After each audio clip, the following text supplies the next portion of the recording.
The marble floors of Hartwell Industries gleamed like mirrors, reflecting a world where some people mattered and others simply existed in the background. Victoria Hartwell had built an empire from nothing.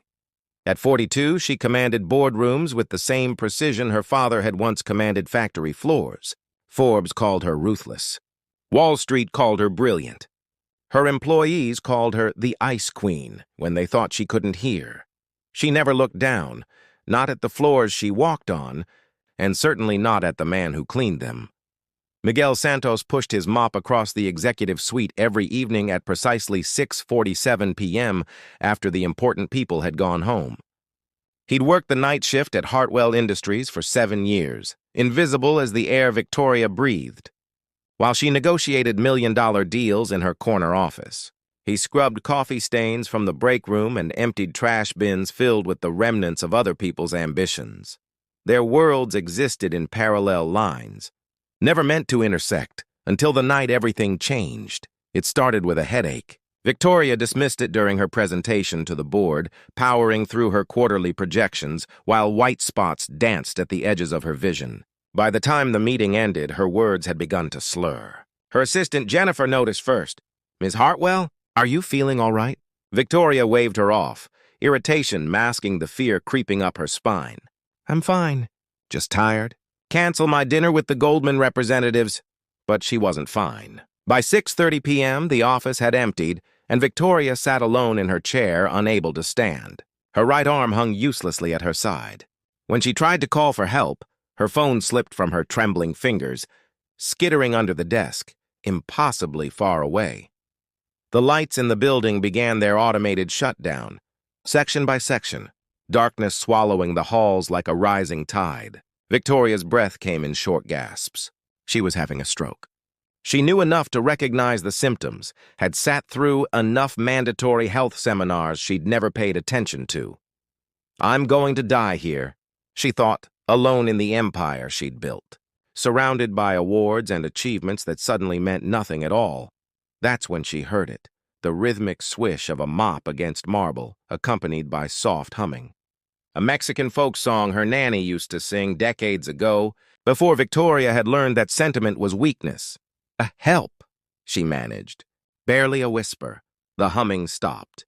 Miguel stood in the doorway, mop in hand, taking in the scene with eyes that had learned to see what others missed. Victoria Hartwell, the woman who'd walked past him 2,000 times without a glance, slumped in her chair, her face drooping on one side, terror in her eyes.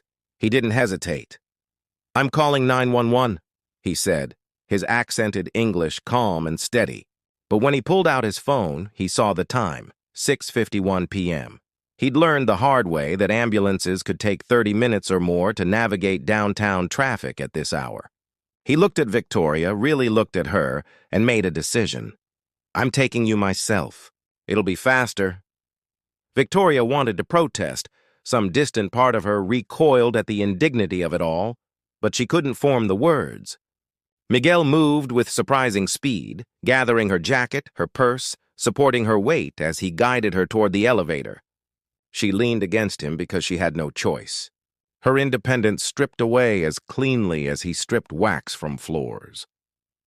His 15-year-old Honda Civic sat in the corner of the parking garage where the executive spaces ended.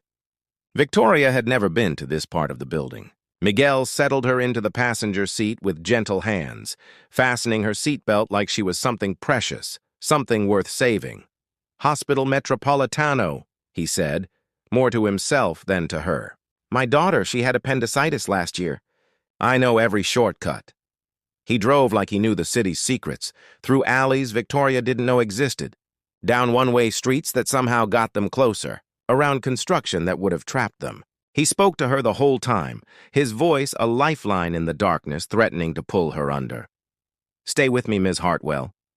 You're going to be okay. My name is Miguel, by the way. I know you probably don't remember me, but I've worked in your building for 7 years. I have 3 children. My oldest, Sophia, she wants to be an architect. She draws buildings all the time, even on her homework." Victoria listened, each word anchoring her to consciousness. She'd never known his name. 7 years and she'd never known. "I see you working late many nights," Miguel continued, running a red light he judged safe. You work very hard. Too hard, maybe. My wife, Rosa, she says Americans forget that life is for living, not just working. She's probably right. She usually is. Tears slid down Victoria's face. The left side, the side that still worked. Not from pain, but from the crushing weight of her own blindness. This man, this invisible man, knew her schedule, noticed her, cared enough to risk everything to save her. They reached the hospital in 12 minutes. Miguel didn't park. He pulled straight up to the emergency entrance, running inside for help, shouting in rapid Spanish and English until doctors came rushing out with a gurney. Stroke, Miguel told them. About 20 minutes ago. I got her here as fast as I could. The doctors moved like a choreographed dance, but before they wheeled Victoria away, she grabbed Miguel's hand with her left hand, the only one that still obeyed her. She couldn't speak, but she tried to pour 7 years of apologies into that grip. Miguel understood. He always had. You're going to be okay, Ms. Hartwell. I'll call your emergency contact from your phone. I'll let them know. 3 weeks later, Victoria stood in the executive suite, moving slowly but moving nonetheless. The doctor said Miguel had saved her life. Every minute mattered with stroke, and he'd gotten her to treatment in time to minimize the damage. She'd need physical therapy, speech therapy, time, all the things her schedule had never accommodated. She'd had a lot of time to think. Miguel was surprised when Victoria herself appeared at his cleaning closet that evening. She walked with a slight limp and her words came carefully, but she was there. I need to thank you, she said. You already did, Ms. Hartwell. The bonus you sent was very generous. My daughter, she can go to architecture camp this summer. That's not enough. Victoria took a breath. I'm creating a new position, Director of Facilities and Wellness. It comes with a full salary, benefits, and the authority to improve conditions for every person who keeps this building running. I'd like you to consider taking it. Miguel's eyes widened. Ms. Hartwell, I don't have a degree. You have 7 years of experience seeing what actually needs to be done. And you have something I'd lost.